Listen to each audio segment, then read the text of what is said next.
है आपका स्वागत है। मैं विवेक बिंद्रा, मोटिवेशनल स्पीकर। आज एक ऐसे इंसान की बात करूंगा, हो सकता है आपकी आत्मा कांप जाए। एक बात कहूं, वीडियो पूरा देखिएगा अगर हिम्मत है आप में तो, और कोशिश करिएगा कि अंत में रोए भी ना आप। इनका नाम है छत्रपति संभाजी महाराज। आपने छत्रपति शिवाजी महाराज का वीडियो देखा था। यह उनके ज्येष्ठ पुत्र 1657 में इनका जन्म हुआ। बचपन से आखिरी तक केवल संघर्ष।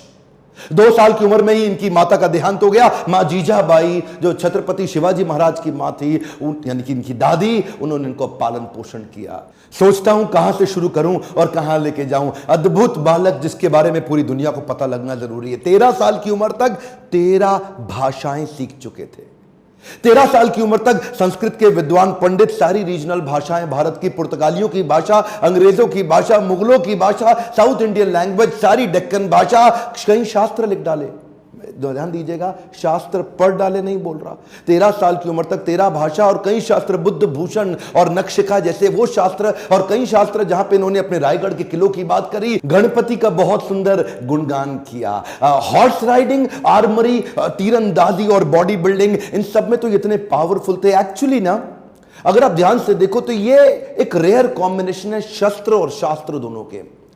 जो बच्चा या जो व्यक्ति शास्त्र पढ़ने में बड़ा एक्सपर्ट हो जाता है ना, फिर उससे शस्त्र उठता नहीं, और जो शस्त्र उठा लेता है वो शास्त्र पढ़ने में निपुण नहीं होता। अद्भुत बाल साहित्यकार, जो साहित्य पढ़ता भी था और साहित्य लिखता भी था। हुआ क्या, बुद्धि और बल दोनों बढ़ गया। 60 किलो की तलवार लेके 16 साल की उम्र में पहला युद्ध रामनगर का जीता। छोटा बच्चा होता है ना, उसका मन होता है कि पिता के साथ समय बिताए, पर पिता उस समय मुगलों से लोहा लेने में व्यस्त हो चुके थे। लेकिन एक बार छत्रपति शिवाजी महाराज ने, अभी ये 9 साल के थे संभाजी महाराज, इनको क्या बोले, मेरे साथ चलो, आगरा जा रहा हूं मैं, वहां के मुगल शासक औरंगजेब से मिलने। और घोड़े में बिठा के 1250 किलोमीटर, ध्यान दीजिएगा, घोड़े में 1250 किलोमीटर 9 साल का बच्चा पिता के साथ पीछे बैठ करके पहुंच गया आगरा। आगरा में क्या हुआ ये देख के हैरान हो गया। छोटा सा बच्चा, वहां मुगल सल्तनत के राजा उस समय जापना, क्या किया, इनकी पहले तो बेइज्जती करी, उसके बाद इनको कारागृह में बंदी बना लिया। ये बच्चा घबराता नहीं था, ये करेज इतना था कि वहीं बैठ के सोचने लगा, कैसे निकलूं, कैसे पिता को निकालूं, कैसे निकलूं। पहले तो पिता को बाहर निकाला, कुछ दिनों के बाद खुद भी वहां से गायब हो गया, रायगढ़ पहुंच गया। 10 साल की उम्र में इसको महाराज ऑफ आमेर के पास भेज दिया गया कि कैसे पॉलिटिकल अलायंसेस को और समझ सकें। यही 2 इंसिडेंट इसके लिए बहुत हो गए थे कि कैसे ये समझे, और उसके बाद तैयारी करने लगा। हर सफल शासक के पास कोई ना कोई बुद्धिमान सलाहकार जरूर रहता है।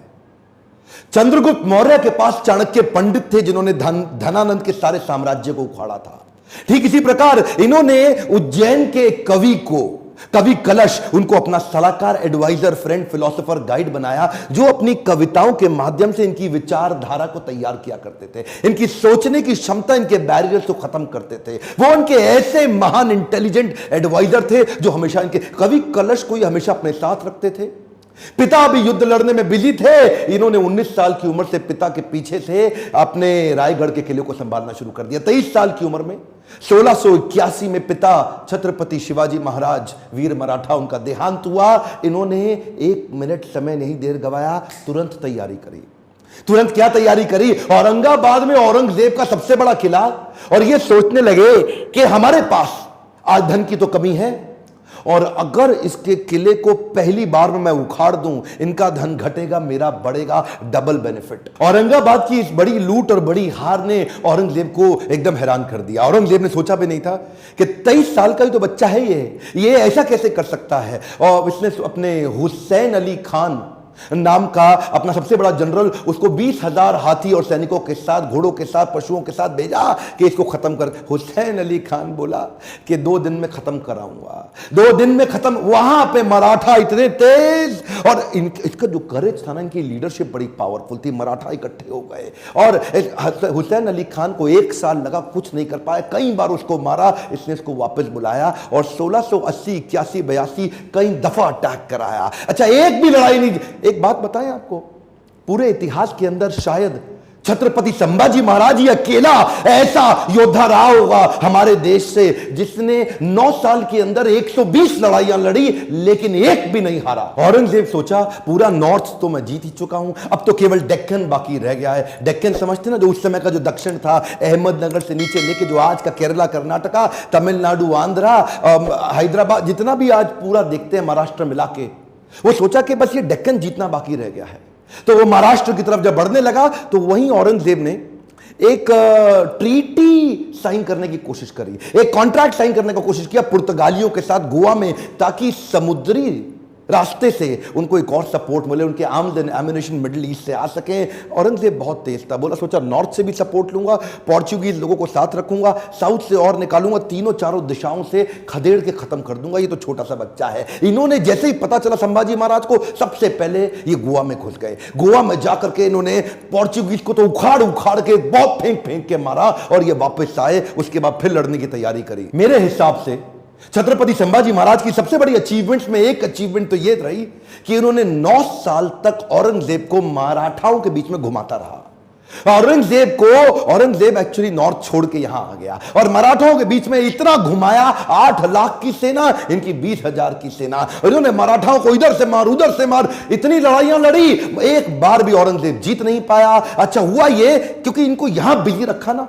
जरा ध्यान दीजिएगा, तो उधर नॉर्थ में डेक्कन में बिजी रख करके उधर नॉर्थ में पंजाब के अंदर, बुंदेलखंड के अंदर, राजस्थान के अंदर स्वदेशी सल्तनतें वापस तैयार होने लगी। उधर 9 साल का गैप मिल गया ना, तो 9 साल के अंदर स्वदेशी ताकतें फिर खड़े होने लगी। हमारे देश के हिंदू राजा वापस आए मुगलों से लड़ने के लिए। ये इसको गोल गोल घुमाते रहे, इतना गोल गोल घुमाया कि पूरे भारत को जीतने का गोल हाथ से छूट गया। गोल गोल घूमा, गोल नहीं पूरा हुआ। औरंगजेब वो कहां रुकने वाला था, उसने नई तरकीबें लगानी शुरू कर दी। नीचे से सिद्दीस को साथ में लिया, मैसूर के राजा को अपने साथ में लाया, पुर्तगालियों को फिर ताकतवर बनाया, चारों तरफ से घेरने की कोशिश करी मराठाओं को। लेकिन ये उम्र से तो छोटे थे, लेकिन उम्र इनके लिए कोई बड़ी बात थी नहीं। ऐसे courageous, confident, powerful in decision making, leadership बड़ी अद्भुत, उम्र से काफी आगे चल रहे थे, इनोवेशंस बिल्ड करने शुरू कर दिए। क्योंकि धन पैसा कम था तो उन्होंने क्या किया, अपने इलाके के सारे मोचियों को और दर्जियों को इकट्ठा किया। उनको बोला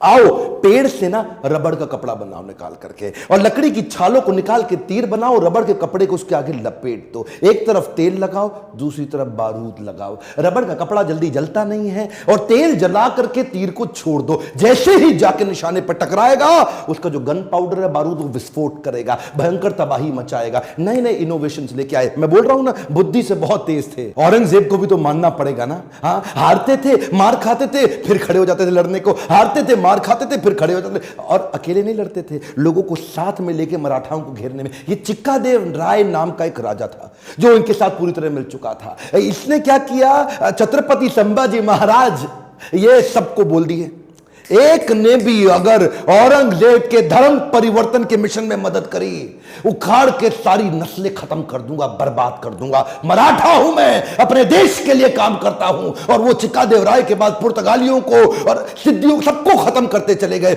सबसे एक बात ना औरंगजेब के समझ में आ गई कि ये जो लड़का है ना, इसको मार नहीं सकते, इसको हरा नहीं सकते। संभाजी राजे भोसले 9 साल तक इनको पीटते रहे, मारते रहे। समझ में आ गया औरंगजेब इसको नहीं हरा सकते, सामने से तो नहीं लड़ सकते, कुछ और क्यों ना करे।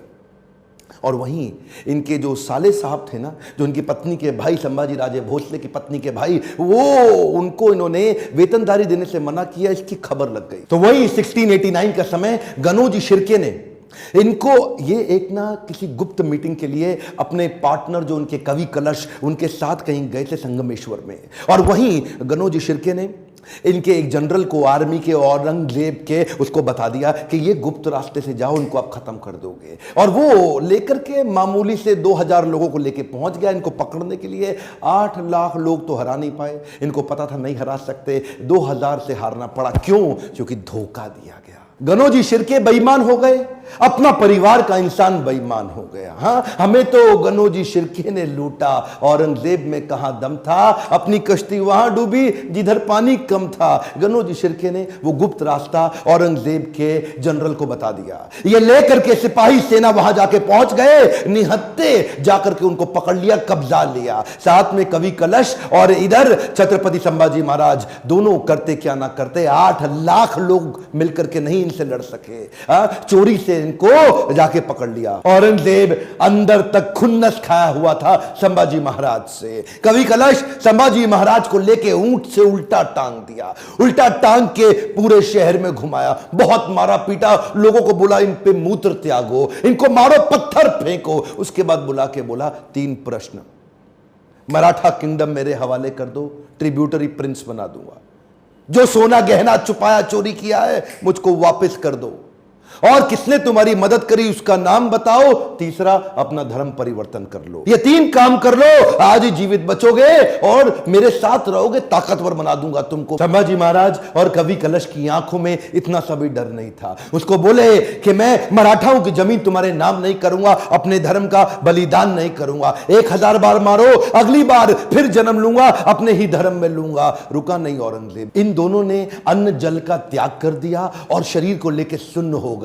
वो उनके नाखून उखाड़ते चले गए, आंखों में मिर्चियां डालते चले गए। उसके बाद जलती सलाखें लेके आंखों में डालते वक्त फिर पूछा, उसको भी डाल दिया। ये बोले नहीं कुछ भी, ये शांत खड़े रहे। पीड़ा बहुत हुई लेकिन ये नहीं बोले हमको छोड़ दो, माफ कर दो। उंगलियां काटनी शुरू करी, पांव की काटी, पांव काटे, हाथ काट दिए, बालों को उखाड़ दिया, वो हाल किया। उसके बाद धीरे धीरे खाल उतारने लगे। हर बार पूछते थे 3 प्रश्न, अपना धन दे दो, जमीन दे दो और धर्म परिवर्तन कर लो। ये सुन्न खड़े रहे वहां पे। ये दर्दनाक सिलसिला 40 दिन तक चलता रहा। औरंगजेब रोज शाम को आके उनसे पूछता था, बता दो बता दो, और आखिरी में बोला कि मैं तुम्हारे आगे हार मान गया, मेरी 4 संतानें, अगर मेरा एक भी बेटा तेरे जैसा होता ना संभाजी महाराज, पूरे देश को मुगल सल्तनत बना देता, इस देश को, भारतवर्ष को मुगल सल्तनत बना देता। तेरे आगे मैं हार मान गया। काट डालो उसका शरीर, काट डालो उसका शरीर। टुकड़े टुकड़े कर दिए उनके, वाघ नख लेके छोटे छोटे टुकड़े करके उनको बोला नदी के पास फेंक दो। समस्त मुगल राजाओं में